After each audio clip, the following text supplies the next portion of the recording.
Hey, welcome to Kaspa Daily Pulse. Here's what the Kaspa community's been buzzing about today.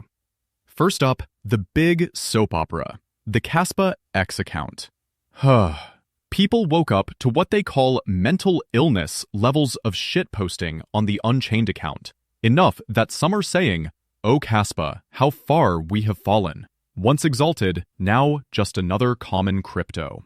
There's confusion over whether it was taken over, hacked, or just handed to the wrong people, with jokes about some dodgy intern, and debates over whether Kara is even the one posting. A proposal is circulating to straight up delete the account, calling it authoritarian and repulsive, and saying the owner is playing 4D chess with the community. At the same time, others argue nuking an account with around 250,000 followers is insane, and that it should have been the bridge between deep tech and normal users, not a meme war zone. Second, market mood. Folks are feeling that drawdown hard. People are talking about Kaspa being roughly 80% down from the all-time high, joking that Kaspa is cooked, poured, doomed, rugged, wrecked, buried in guano. Some are obsessing over holding the key support zone around 3.8 to 4.3 cents and dreading a trip toward 1 cent, while others flex DCA buys all the way from 11 cents down to under 5 cents and say they'll happily buy more if it nukes. At the same time, there's a coping narrative.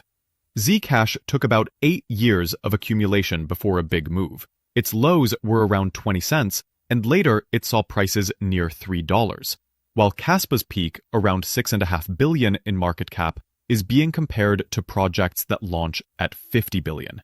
So yeah, max despair and long-term conviction are coexisting right now. Third, the tech talk is still even in the red. People are hyped on vProg, calling it a game changer for private, useful dApps, even more important than 10 blocks per second. There's a whole debate about the decentralization trilemma. Some argue that needing a box with around 4 CPU cores, a dozen gigs of RAM, and roughly 20 megabits of bandwidth is still hobby gamer level, while others worry that pruning and higher throughput slowly centralize things.